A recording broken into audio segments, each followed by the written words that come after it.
Bonsoir à tous et bienvenue sur le plateau d'Un cœur qui écoute, votre émission de spiritualité.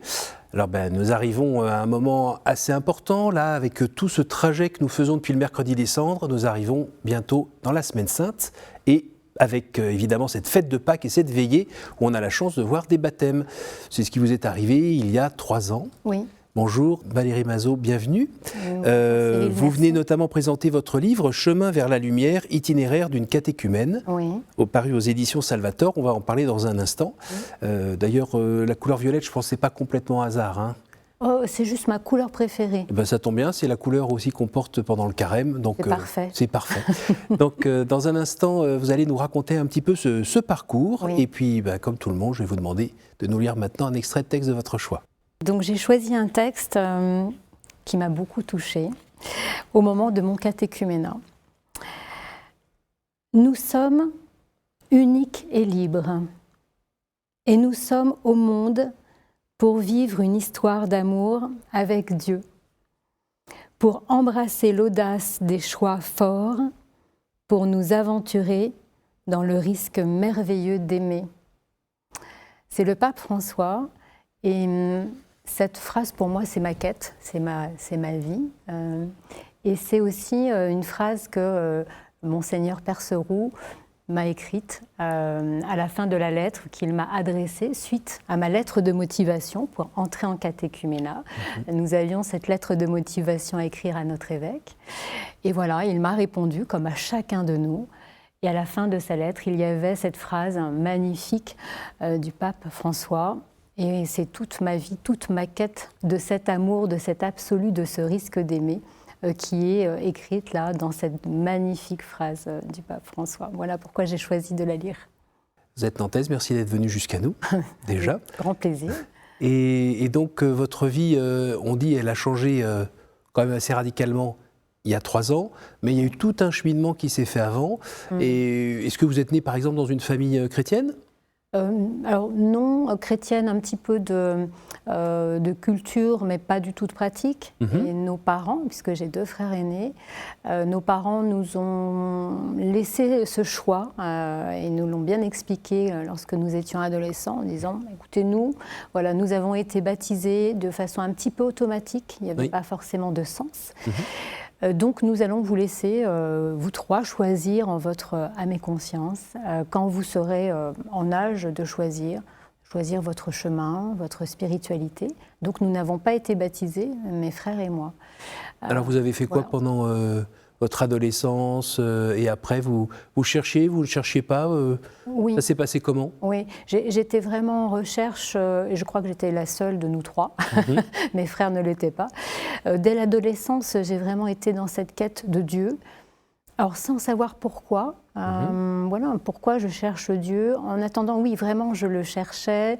Donc j'ai beaucoup lu, tous les grands auteurs chrétiens, et Charles Péguy notamment, et puis Sainte Thérèse d'Avila, enfin beaucoup d'auteurs que l'on connaît tous, et aussi des auteurs musulmans, des auteurs d'autres confessions. Et puis j'aimais aussi beaucoup aller dans les lieux saints. Voilà, ça me ressourçait tout en étant un petit peu intimidée de ne pas avoir les codes pour comprendre ce qu'il s'y vivait. Voilà. Donc vraiment, cette adolescence a été une quête de Dieu, mais sans savoir pourquoi je cherchais Dieu. Ouais. Et avec des périodes un petit peu de... Alors je ne sais pas si on peut appeler ça de désert, mais des périodes de OK, c'est super, mais c'est quoi le sens de la vie, par exemple ? Oui. Et puis, pas de réponse vraiment en face ? Oui, c'est ça, oui, c'est phase de désert, c'est 40 jours que nous terminons. Et finalement, Dieu existe-t-il ? Est-ce que c'est ce Dieu aussi chrétien, catholique qui est dans notre pays, qui est le Dieu qui m'appelle le plus ? Est-ce que c'est ma spiritualité ? Donc oui, beaucoup de questionnements. Mais toujours une quête où j'avais cette soif de comprendre et d'avancer dans cette recherche de spiritualité sans être forcément convaincue que ce soit le catholicisme qui serait mon chemin. Alors quand on lit dans votre livre, on a l'impression quand même que vos parents vous ont transmis ce qu'on appelle aujourd'hui des valeurs, qu'on pourrait peut-être appeler des principes. Notamment, on a l'impression l'attention à l'autre, par exemple, aider le plus faible ou autre. Et d'ailleurs, c'est ce qui fait qu'on vous retrouve un jour, je crois que vous avez la trentaine, et vous êtes en train déjà de goûter cette heure du jour que vous aimez bien, vers 6 heures, quand il n'y a personne, quand c'est le jour qui démarre, quand c'est la nature qui s'éveille. Donc là, on sent que vous êtes bien, et puis vous en profitez pour aller porter des vêtements à une association. Et là, il se passe quelque chose d'un peu particulier dans votre vie. Oui, j'ai 32 ans, c'est à Laval, en Mayenne. Et effectivement, dans ce lieu encore sombre, puisque c'est l'hiver, le matin n'est pas encore éveillé, j'aperçois un profil, et je comprends que c'est une statue de plâtre. Et en m'approchant, je reconnais la Vierge Marie. Donc je suis très émue, je le suis toujours aujourd'hui d'ailleurs, de cette rencontre. Je voulais la porter avec moi, mais dans le train c'est un peu volumineux. Voilà, une très belle statue, alors belle pour moi, mais elle était là parce qu'elle était cassée, un peu sale, voilà, elle était vraiment... Et à donner comme les vêtements que vous déposiez. Oui, c'est ça, vraiment mise en dépôt pour qui voulait bien. Et vraiment, ça a été un grand pas en avant pour moi, cette rencontre, parce que forcément, je n'ai pas osé la prendre tout de suite. Je me suis dit finalement, il y a peut-être une caméra, on va dire que je suis une voleuse, etc., etc. Toutes ces peurs, ces craintes qui surgissent.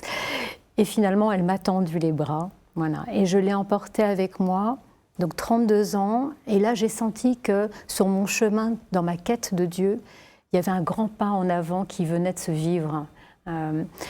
J'ai compris qu'en fait, pour aller vers Dieu, donc déjà peut-être que c'était le Dieu catholique, avec la Vierge Marie. Oui, on pourrait dire ça, oui. On pourrait dire ça. Et j'ai compris en fait que j'avais certainement besoin d'un visage, d'une incarnation pour mieux comprendre cette quête de Dieu, pour savoir aussi ce qui m'attirait, ce qui m'appelait. Et à partir de ce moment-là, donc 32 ans, je me suis dit, ah oui, en fait, je suis dans la recherche de Dieu, certainement pour comprendre quelle est ma mission de vie. Voilà, je suis incarnée dans cette vie pour faire quoi? Pour apporter quoi comme toute petite goutte d'eau dans mon tout petit bec de colibri, dans cet édifice magnifique de l'humanité. Et je suis venue accomplir quelle mission? Alors à ce moment-là, vous êtes mariée, avec des enfants, avec un métier? Alors Martin, mon premier fils est né, il a quelques années, c'est un jeune enfant, un jeune garçon. Je suis séparée, divorcée de son papa. Et j'ai un métier où je suis déjà dans l'animation de groupes de personnes, dans la pédagogie, voilà, et dans la transmission. Je suis vraiment une pédagogue, une enseignante dans l'âme, comme ma maman d'ailleurs. D'accord. Voilà, donc j'ai 32 ans et là, il y a ce grand pas en avant dans ma quête où je me pose la question, je suis venue faire quoi ici? Voilà.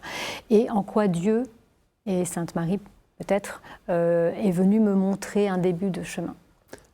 La Bible, elle arrive à quel moment dans votre vie? Oh, elle arrive bien plus tard, elle arrive 21 ans plus tard, et oui, parce qu'en fait, pendant 21 ans, j'ai rencontré Jean-Michel, mon deuxième mari, avec qui je suis toujours extrêmement en lien, avec une infinie tendresse qui nous relie. Nous avons eu Jean-Baptiste, notre enfant commun. Et puis, j'ai commencé aussi, alors le décès de mon père m'a mis aussi face à cet invisible, à ce sens de la vie. Mais pourquoi on est venu faire quoi ici, dans une vie aussi brève, dans cette fragilité humaine? Donc j'ai beaucoup découvert d'autres façons aussi, d'autres spiritualités, un petit peu plus orientales, d'autres façons de comprendre le sens de la vie et de la mort aussi. Est-ce qu'il y a une vie après la mort, l'incarnation, la réincarnation, etc. Donc vraiment, ces 21 années ont été plutôt propices à continuer d'explorer un peu plus pour comprendre ce que je fais. Avec toujours Marie qui vous regardait du coin de l'œil sur la cheminée du salon? Alors Marie, toujours là, avec un coin d'œil, des clins d'œil souvent. je lui tournais un petit peu autour, comme on peut tourner autour du pot, voilà, en me disant souvent, et en lui demandant, mais Marie, Sainte Marie, c'est quoi le chemin ? Parce que je sens que j'approche, mais je suis encore dans une exploration très importante, même en développement personnel. Je me suis beaucoup documentée, je me suis formée dans beaucoup d'approches de développement personnel, mais qui à un moment donné m'ont gênée sur le côté, voilà, ce que je veux moi, que ma volonté soit faite, et je sentais que ça sonnait faux. Oui, il y a des beaux outils qui aident à mieux se connaître notamment, mais il y a un moment où on a l'impression qu'on tourne autour de son nombril, en fait. C'est ça, c'est ça. Ok, mais et après ? Parce qu'on sent quand même que c'est pas là que se trouve le bonheur de juste s'occuper de soi pour soi. Oui, c'est ça. Mieux se connaître, mais pour partager quoi aux autres, hein. Oui. Et en fait, il y a eu un vrai déclic. Et la rencontre avec la Bible s'est faite à ce moment-là. C'est une conférence sur la chrétienté, un conférencier très intéressant. Voilà, j'étais prête. J'étais prête ce jour-là, et donc 53 ans. Et je me suis dit, ça y est, j'arrête de tourner autour du pot et autour de Marie. En fait, je me sens comme ce conférencier, je me sens catholique. Voilà, Sainte Marie, Dieu, les saints. Saint François d'Assise m'a toujours beaucoup inspirée. J'adore la nature, je suis une paysanne dans l'âme. Donc voilà, donc pas protestante, hein, aussi, pas orthodoxe. Enfin bon, voilà, j'avais cheminé sur toutes ces possibilités-là dans la chrétienté. Et donc catéchuménat, et là je rencontre Marc Besançon qui va m'accompagner pendant les 2 années de catéchuménat, et Marc me dit dès la première rencontre, tu sais Valérie, la Bible, on va commencer par le Nouveau Testament, tu vas commencer par l'évangile de Marc, et là je vis une première grande rencontre avec Jésus, et c'est une déflagration. C'est une véritable révélation en plein cœur que j'ai, en me disant, mais en fait, c'est lui que je cherchais depuis l'adolescence. Quelle chance! Quelle chance, vraiment. Quel bonheur! C'est-à-dire l'amour, cet amour absolu, qui est plus grand encore que l'amour familial. Alors j'ai une famille très aimante, je suis extrêmement chanceuse. J'ai une maman toujours très présente et très enveloppante et merveilleuse. Mes enfants sont merveilleux d'amour aussi, mes amis. Mais on est à un niveau encore au-dessus. C'est ça. Cet amour absolu, j'ai compris que c'était cet amour-là que je cherchais, et j'ai compris que c'est Jésus qui incarnait cet amour-là. Donc ça a été un coup de foudre. Chouette. Alors, est-ce qu'il y a une petite voix qui est venue vous dire quand même, dis donc, c'était long, 50 ans ? Alors oui, bien sûr, une petite voix qui m'a dit ça, qui m'a dit également, oh, tu sais, tu vas peut-être te lasser, passer le coup de foudre, voilà, l'habitude. Il y en a une autre qui vous a dit 2 ans de catéchuménat. Ouais, c'est long quand même. C'est long, hein, voilà, c'est ça. Une autre petite voix qui m'a dit aussi, mais tu sais, Cato, tu penses que tu vas assumer ? Parce que tu vois... Pas la mode. C'est pas du tout à la mode. Les actualités sont lourdes d'exactions. Va falloir que tu assumes sur une religion que tu connais très peu. Donc voilà, toutes ces petites voix sont venues quand même bien sûr, essayer de vous pousser un peu vers la sortie. Ça m'a vraiment titillée, et j'ai eu la chance avec Marc qui m'a accompagnée. On va dire les 2 Marc. Les 2 Marc. Voilà, l'évangéliste. Et qui vous accompagne, et l'évangéliste. Vous étiez bien encadré là. J'étais très bien encadrée, voilà, 2 repères extrêmement forts. Et on a pu en parler vraiment avec beaucoup de simplicité, de sincérité. Vraiment. Et ça, j'ai eu une chance extraordinaire de rencontrer une écoute, une ouverture d'esprit, et puis aussi après notre évêque, parce que, alors, 2 fois divorcé. Oui. Voilà. Donc je ne pensais pas être éligible, très sincèrement.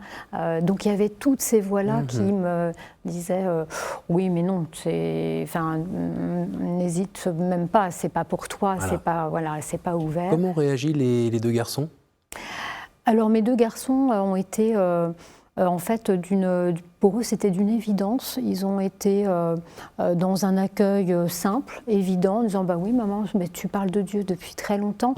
Quand tu écris, puisque j'écris des biographies de personnes, de familles, d'entreprises, d'associations depuis toujours, tu dis souvent que quand tu écris, c'est Dieu, en fait, à un moment donné, qui prend le relais. Donc, en fait, ouais, d'accord, oui, on s'y attendait, quoi. voilà. Ça allait un peu les titiller, eux? Oui, bien sûr, on en parle beaucoup ensemble. Et quand nous avons la chance de partir en voyage, alors que ce soit en pays catholique, chrétien, musulman, bouddhiste, nous rencontrons des personnes qui ont la foi et nous aimons en discuter, nous aimons prier aussi avec ces personnes-là. Et mes enfants, pour l'instant, leur chemin est le leur. Hein. Ils ne sont pas dans mon sillage. Ah oui. Puis, et très vous bien. êtes patiente, vu le temps que vous avez mis Voilà, vous-même. c'est ça. Ils ont des années devant eux. Mais en attendant, on partage ça. Et voilà. Et quand il y a un chant du Muezzin, comme on a pu le vivre à Fès, au Maroc, auprès d'un ami musulman, pendant ce chant-là, je prie Notre Père et mes garçons écoutent, s'intéressent, prient certainement à leur façon. Donc voilà, en fait, ça fait partie de notre relation simple, naturelle et qui peut être quotidienne. Alors, qu'est-ce qui s'est passé au bout de ces 2 ans de catéchuménat? Alors, au bout des 2 ans... Parce que là, on a une petite pensée émue pour ceux, justement, qui vont être baptisés, là, c'est extraordinaire. à la veillée pascale. Oui, c'est très émouvant pour moi, vraiment, parce que c'est une renaissance. Vraiment, moi je l'ai vécu comme ça, ce baptême. C'était donc le 8 avril 2023, donc je vais avoir 3 ans. Je suis une femme de 58 ans, mais en fait une petite fille de 3 ans. Voilà, j'ai les deux en moi. C'est une nuit de... on passe des ténèbres à la lumière et dans cette basilique Saint-Nicolas de Nantes, avec le père Loïc Lehen qui m'a baptisée, qui est un homme que j'aime beaucoup, avec lequel j'étais complètement en confiance, avec aussi un humour extraordinaire, un puits de science, enfin vraiment, quelle chance pour moi. Eh bien, pendant cette nuit, il y avait tous les fidèles, enfin la basilique était bondée. C'était très émouvant de sentir que je rejoignais une seconde famille cette nuit-là, cette nuit de lumière. Et j'en suis toujours très émue, vraiment. Et là, je me suis dit, voilà, le chemin commence. Le chemin commence vraiment à partir de ce moment-là. Donc ça fait, voilà, bientôt 3 ans. Et vous êtes toujours sur votre nuage ou bien c'est un chemin qui se retrouve à nouveau avec des embûches, des trous, des chemins de traverse? Oui, bien sûr. Et plein de choses qui vous poussent à regarder ailleurs plutôt que continuer vers cet endroit-là? Alors non, parce que comme je vais juste avoir 3 ans, je suis encore dans l'émerveillement. Quand je serai adolescente, dans une dizaine d'années, ou préadolescente, on en reparlera. Mais là, non, je suis une petite fille encore émerveillée. J'ai eu 2 années et demie où j'ai vraiment eu envie de cette soif du néophyte. Vraiment, de découvrir, de faire des pèlerinages, donc à Lourdes, à Vézelay, d'aller en retraite. Je suis allée dans le centre Penbock de Penbock, le centre jésuite en Bretagne, magnifique. J'ai fait une retraite pour comprendre les exercices ignatiens, beaucoup de conférences, beaucoup de lectures. Donc pendant 2 ans et demi, j'ai eu vraiment cette soif, au contraire, de découvrir plein de choses. Comme une petite fille peut-être devant un paquet de bonbons qui a envie de goûter à tous les bonbons. Et puis depuis l'été dernier, il y a une nouvelle étape pour moi. Alors c'est pas l'étape de raison parce que j'ai pas encore 7 ans, mais voilà. Où je me suis dit mais finalement dans ma paroisse, dans mon village, là où je vis dans le vignoble nantais, il y a peut-être des choses aussi à partager avec mon prochain, c'est-à-dire celui qui est proche de moi. Avec vraiment l'envie de m'impliquer beaucoup plus avec ces personnes qui autour de moi avaient peut-être ce même envie de partage. Et donc depuis septembre, je vais à la messe du mercredi matin à l'église du village, à Saint-Fiacre. Après, j'adore, il y a le petit café que nous partageons. Alors il y a Lucienne, il y a Chantal, il y a Marie, Marianne, Christine et tous les autres, et Maurice et Catherine, et voilà, et Jean-Claude. Bon. Et l'idée c'est de vivre cette fraternité entre chrétiens où on marche ensemble. Oui. Et peut-être pas à la même vitesse, pas dans les mêmes réalités, mais on est ensemble, puis tout d'un coup quelqu'un s'ouvre pour dire, ben voilà, je vous confie, là il y a mon fils qui est gravement malade, machin, moi c'est ma mère qui, et en fait on n'est plus tout seul, et on avance. Et on avance ensemble et j'ai vraiment, avec ce côté intergénérationnel, avec les prénoms que j'ai pu citer, bien sûr, c'est très riche d'être entre plusieurs générations, avec des personnes plutôt de la campagne aussi, donc des préoccupations liées à la terre qui sont profondes. Effectivement, de se sentir en communauté, comme en famille, où là, j'ai pris pleinement conscience de ce qu'on nous avait dit au catéchuménat plusieurs fois. La prière, souvent, c'est intime. Oui. Et en même temps, c'est du partage. Et en même temps, la communauté, c'est très important pour grandir ensemble. Et là, depuis, en fait, cet été... Vous goûtez cela. Je goûte ça. Est-ce que vous avez aussi découvert, dans ce parcours, avec cette formation, avec ce baptême, est-ce que vous avez mieux ressenti cette histoire du Dieu qui est complètement à l'intérieur de moi, qui a toujours été là, qui a toujours été présent, et notamment la paix qui en découle? Ah oui. Vous l'avez goûté, ça aussi? Oui, je me sens en fait réconciliée. Et c'est une anecdote, depuis que je suis en chemin comme ça, ma maman m'a raconté une histoire qu'elle a vécue dans son village quand elle était enfant, en Mayenne. Elle allait à l'église avec sa maman très régulièrement. Elle était à l'école primaire des filles et garçons séparés à l'époque. Ma maman est en 1943, elle était à l'école privée. Et puis il s'est trouvé qu'en dernière année de primaire, la directrice de l'école privée lui dit à sa maman, donc ma grand-mère, votre fille est plutôt très bonne élève, si elle veut préparer le concours d'entrée en 6e, à l'époque, il y avait un concours d'entrée en 6e à la grande ville, Laval. Nous, à l'école privée, on ne peut pas. On ne prépare pas d'enfants, on ne présente pas d'enfants, on ne présente pas d'élèves. Donc le mieux, je vous conseille de la mettre à l'école publique du village.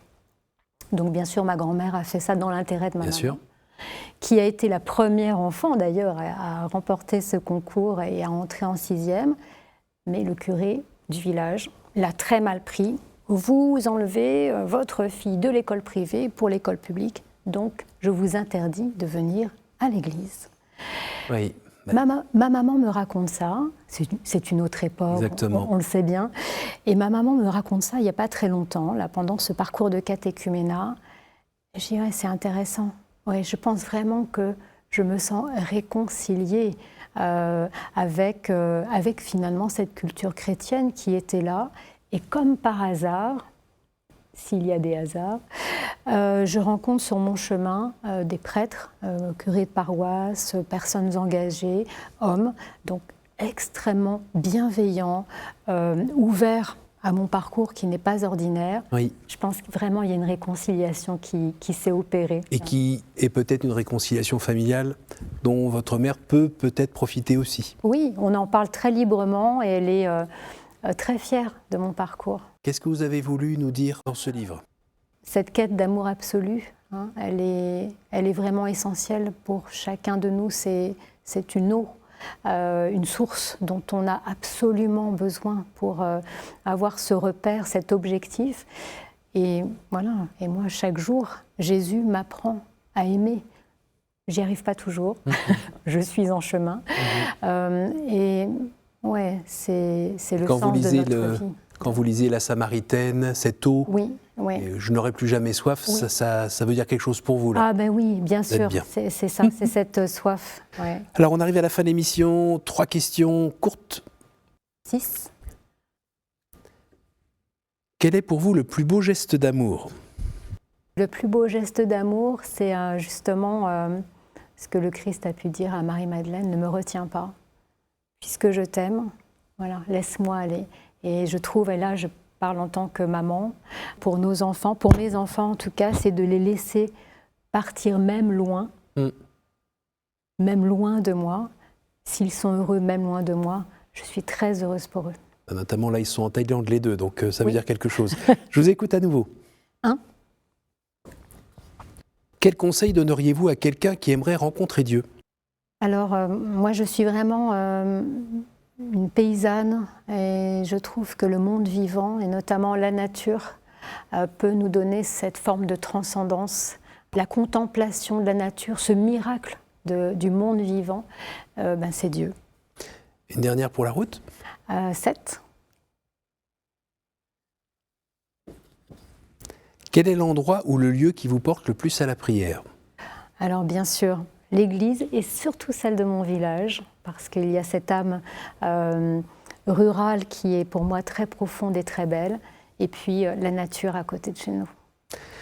Merci beaucoup Valérie. Merci. Merci de nous avoir partagé ce chemin qui fait que les choses arrivent quand elles doivent arriver. Voilà. Oui, même si elles prennent du temps. Voilà, donc il ne faut pas désespérer. Hein. Oui, voilà. C'est tout à fait et ça. Puis, et puis le cadeau, finalement, il est beau. Et puis il est même encore plus beau que ce qu'on croyait. Et c'est pas fini. Oui, donc on continue. Donc bonne poursuite, bonne marche. Oui. Je rappelle le titre de votre livre, Cheminer vers la lumière, itinéraire d'une catéchumène par Valérie Mazot aux éditions Salvator.